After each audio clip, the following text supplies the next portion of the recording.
ನಮಸ್ಕಾರ, ದೀಪಿಕಾ ಕೋಲ್ಕರ್ ಕಿಚನ್ಗೆ ಸ್ವಾಗತ. ಇವತ್ತು ನಾನು ಬೇಳೆ ಸಾಂಬಾರು ಮಾಡೋ ವಿಧಾನ ತೋರಿಸ್ತಾ ಇದ್ದೀನಿ. ಬನ್ನಿ ಬೇಳೆ ಸಾರು ಹೇಗೆ ಮಾಡೋದು ಅಂತ ತೋರಿಸ್ಕೊಡ್ತೀನಿ. ನಾನು ಒಂದು ಬಟ್ಟು ತೊಗರಿಬೇಳೆ ತಗೊಂಡಿದ್ದೀನಿ.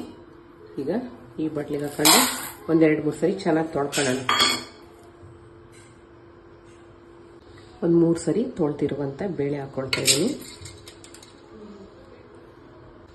ಅರಿಶಿನ ಪುಡಿ ಹಾಕ್ಕೊಳ್ತಾ ಇದ್ದೀನಿ. 1 ಸ್ಪೂನ್ ಆಯಿಲ್ ಹಾಕ್ಕೊಳ್ತಾ ಇದ್ದೀನಿ. ನೋಡಿ, ನೀರು ಹಾಕ್ಕೊಳ್ತಾ ಇದ್ದೀನಿ. ಈಗ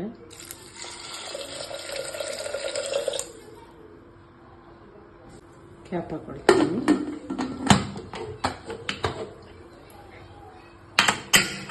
ಒಂದು ಕೂಗು ಬರಲಿ ಸಾಕು. ಒಂದು ಕೂಗಿಸ್ಕೊಂಡ್ರೆ ಸಾಕಾಗುತ್ತೆ. ಮುಂದೆ ನಾನು ತೋರಿಸ್ತೀನಿ. ಈ ಸಾಂಬಾರನ್ನ ಬ್ಯಾಚುಲರ್ಸ್ ಸಮೇತ ಮಾಡ್ಕೋಬೋದು. ಅಷ್ಟು ಈಸಿ ಇರುತ್ತೆ, ತುಂಬ ಸುಲಭವಾಗಿರುತ್ತೆ, ತುಂಬ ಟೇಸ್ಟಿಯಾಗಿರುತ್ತೆ. ನೀವೊಮ್ಮೆ ಮಾಡ್ಕೊಳ್ಳಿ.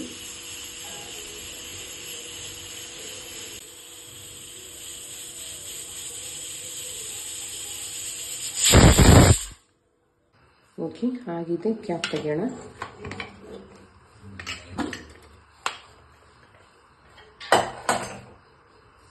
ನೋಡಿ, ಈ ಥರ ಬೇಯಬೇಕು.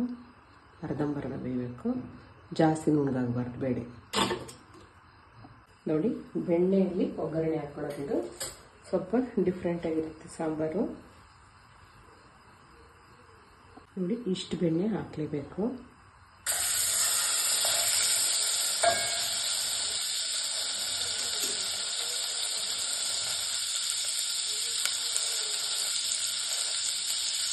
ನೋಡಿ, ಸಣ್ಣಗೆ ಹೆಚ್ಚಿರುವಂಥ ಬೆಳ್ಳುಳ್ಳಿ ಹಾಕೋಣ.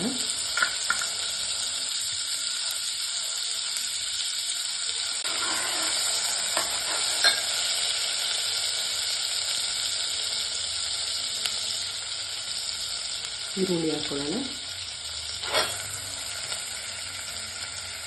ಈ ಸಾಂಬಾರು ತುಂಬ ಸರಳವಾಗಿ ಸುಲಭವಾಗಿರುತ್ತೆ ಮಾಡ್ಕೊಳ್ಳೋಕ್ಕೆ. ಬ್ಯಾಚುಲರ್ಸ್ ಸಮೇತ ಮಾಡ್ಕೋಬೋದು ಈ ಸಾಂಬಾರು, ಅಷ್ಟು ಈಸಿ ಇರುತ್ತೆ. ನೋಡಿ, ಈಗ ಟೊಮೆಟೊ ಹಾಕೊಳ್ಳೋಣ. 1 ಟೊಮೆಟೊ,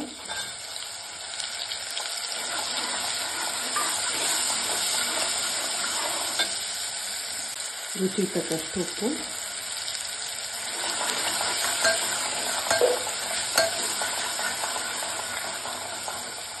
ನೋಡಿ, ಶುಂಠಿ ಬೆಳ್ಳುಳ್ಳಿ ಪೇಸ್ಟು 1 ಸ್ಪೂನು,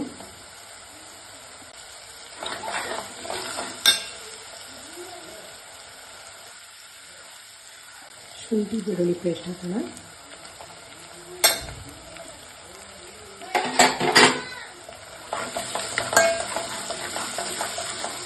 ಖಾರದ ಪುಡಿ ಹಾಕ್ಕೊಳ್ತಾ ಇದ್ದೀನಿ, ಒಂದು ಅರ್ಧ ಸ್ಪೂನು.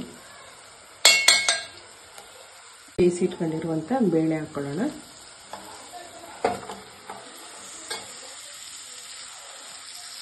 ನೋಡಿ, 1 ಸ್ಪೂನ್, 1.5 ಸ್ಪೂನು ಇದೆ ಗರಂ ಮಸಾಲ ಹಾಕ್ಕೊಳ್ಳೋಣ.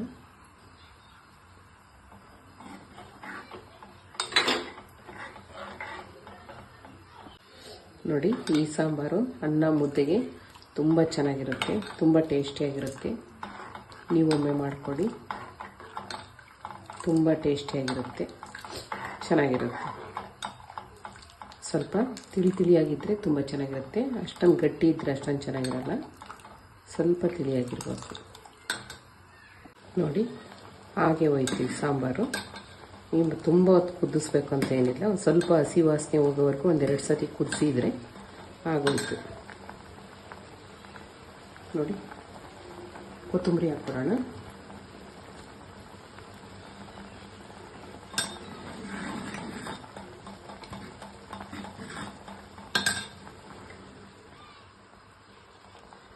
ನೋಡಿ, ನೋರೇನೋ ಕಡಿಮೆ ಆಯಿತು, ಸಾಂಬಾರು ಆಯ್ತು. ಇನ್ನೇನು ನೋಡಿ ಆಗೋಯ್ತು.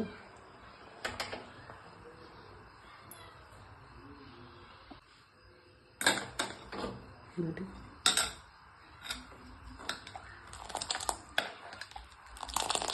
ನೋಡಿ ಎಷ್ಟು ಚೆನ್ನಾಗಿದೆ, ತುಂಬ ಚೆನ್ನಾಗಿದೆ. ಅನ್ನಕ್ಕೆ ಮುದ್ದೆಗೆ ತುಂಬ ಚೆನ್ನಾಗಿರುತ್ತೆ. ನೋಡಿ, ಘಮ ಘಮ ಘಮ ಅಂತ ಇದೆ ಸಾಂಬಾರು. ಬನ್ನಿ ಈಗ ಮುದ್ದೆ ಮಾಡ್ಕೊಡೋಣ. ಸಾಂಬಾರಾಗಿದೆ, ಮುದ್ದೆ ಜೊತೆ ತೋರಿಸ್ತೀನಿ.